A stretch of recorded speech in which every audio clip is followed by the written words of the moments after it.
Long Shot is directed by Jonathan Levine and stars Seth Rogen and Charlize Theron, and is the story about, you got two different sides. You got pretty much Charlize Theron's character, who's the Secretary of State of the United States of America, and she is getting approached by the President of the United States, played by Bob Odenkirk, to basically hand over to run for president after he retires, or if he wants to step down and basically become an actor.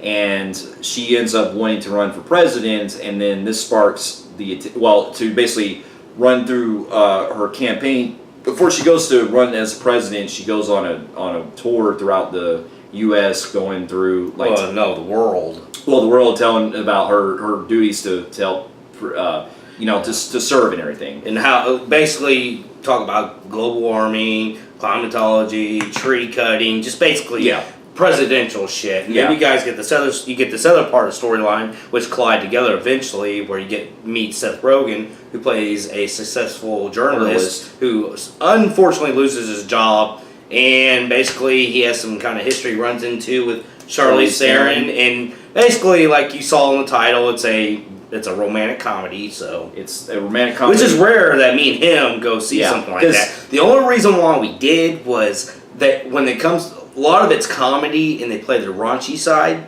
so we went and saw this together. Movies that play really deep into the romance, like 50 Shades, all that, that's something I go with my girlfriend and see. Yeah.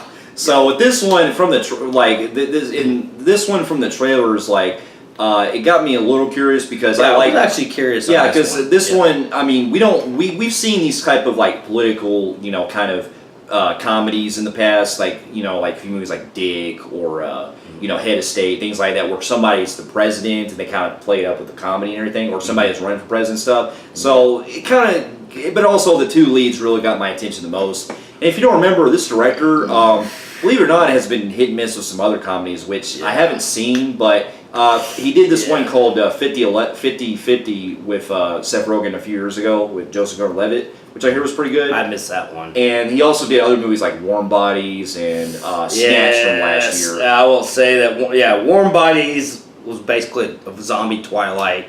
Not a big fan of. A lot of women loved it. A lot of young generations loved it. Snatched was probably one of the worst movies he did, because that movie was fucking, oh my god, that was bad. So after going into the film, I can honestly say that this was generally a surprise. Probably one of the better romantic comedy films I've seen in a while. Yeah, definitely. And it's surprising that I walked out and we saw Detective Pikachu and this in the same day, and I actually thought a romantic comedy was better than that. Yeah, and that's what I'm saying, yeah. So to get my pros out of the way, the chemistry and the performances of both Charlize Theron and Seth Rogen, they are outstanding in this. Both of them play up to their levels of comedy, and also the way the story unfolds with both of them, with their romance eventually later, I thought it was very genuine, and it was very it was very warmful, and it was a feel-good film, is what we're trying to say. Yeah, their relationship and their build-up, because they do have a backstory that goes all the way back when they were younger, and then them coming back and bringing back pieces after running into each other and spotting each other, and throughout the whole story, it's very heartwarming of them, how they, as the story progresses, and how they're falling in love, but also have a funny side to them, which was really great. I will say that it was kind of cool because Seth Rogen, for what it's worth, even though he almost plays the same guy in like Knocked Up and all that romance, where the comedy and romance is involved. Zack and Mary. Where there's he's always playing that guy who's on the bum side that's smoking pot, and he's lost his job and all that stuff. It does it again, but it seems to work every time. I don't know what it is. It's something about Seth Rogen I like when he does this. Yes. It could be... Then tomorrow they can come out with the same story and him play that same character, but something different. And it still fucking works. Yeah, and it does. Very rarely it happens with actors, so I enjoyed that. I also found the movie funny. Yeah, it was. There's very hilarious. This movie was hilarious. They had some quick quips, one-liners from Seth Rogen that I thought was fucking hilarious. Yeah.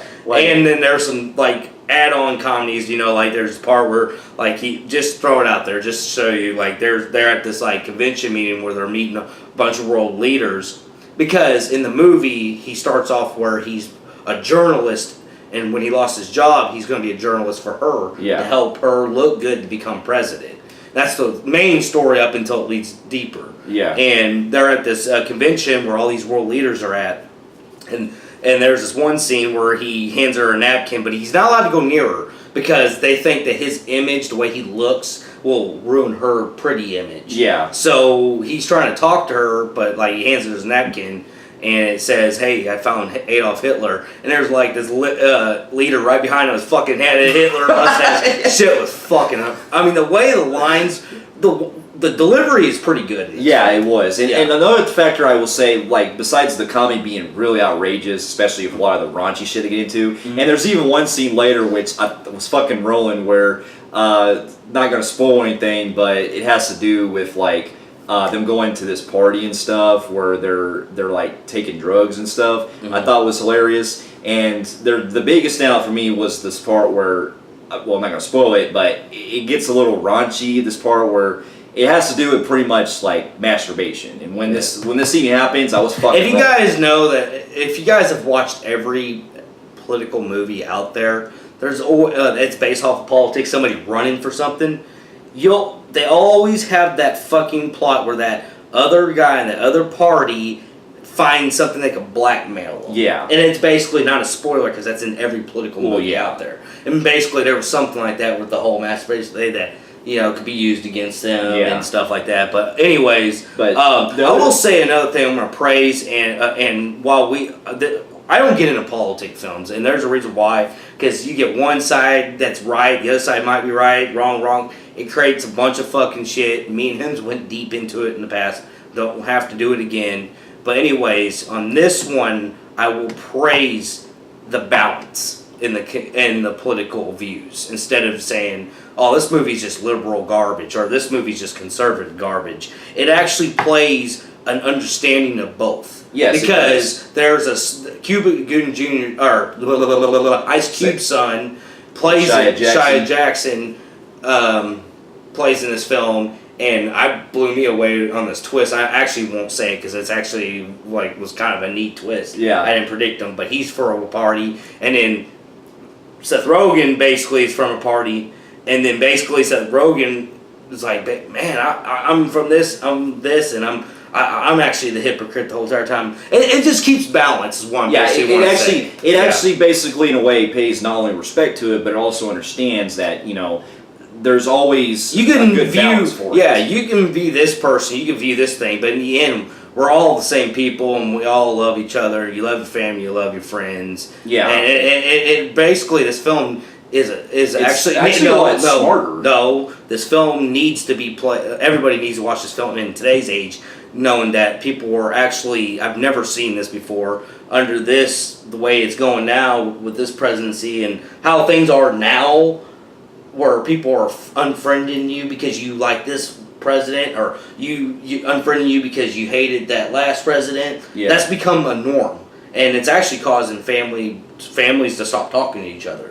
And that's becoming a big thing. This film kind of teaches you not to do that. You can have different views, but in the end, I mean, we all. It's a great, in a way, I thought that a political. Great balance. It's a great satirical look at that. And I thought it worked at the same time, picking on each other. At the same time, doing on it. Because they pick on, but they can't use the names of certain stations, but you can tell that that's the so-and-so party and that's the so-and-so, but they don't really go into it. I'm glad that the film, while being political, it also keeps the politics really to the side at the same time. Because it plays. Because while it is that you don't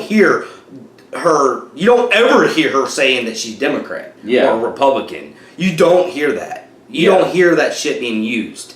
So if you feel like, oh man, I'm just not in the mood to go see a 100% political film, trust me, this one's worth it. And I'm the same way. I try to avoid politic films at all costs, but this one worked out.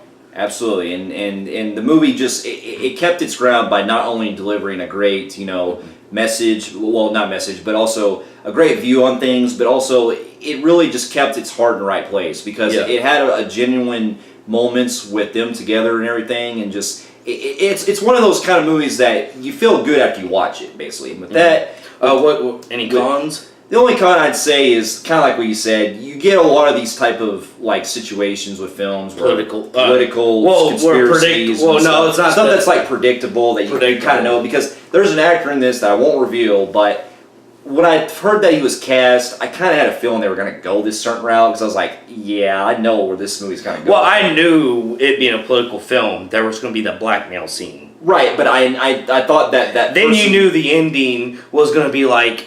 It always ends in these romantic political films where you get the blackmail scene causes the two to split up, and you have the one who goes against what she stood for, and then picks love over everything else. Everything else. So it unfortunately, when it comes to romantic comedies, they play the same format. But that's how the typical standards work. But other than that, I mean, I thought this was a genuinely great, entertaining film. Yeah. And it's definitely, it's been funny. a while. Yeah. And so with that, I'm going to give the movie a compelling grade on the Film Freaks meter. I'm giving this film a compelling grade in Film Freaks meter too. Fair enough. For those of you who have also seen Long Shot, let us know in the comments below what you thought about it. And if you like what you see here, you can feel free to like and subscribe to our channel, and check out some other reviews here and our website at filmfreaks.com. And we'll be seeing you in our next review. We'll see you later.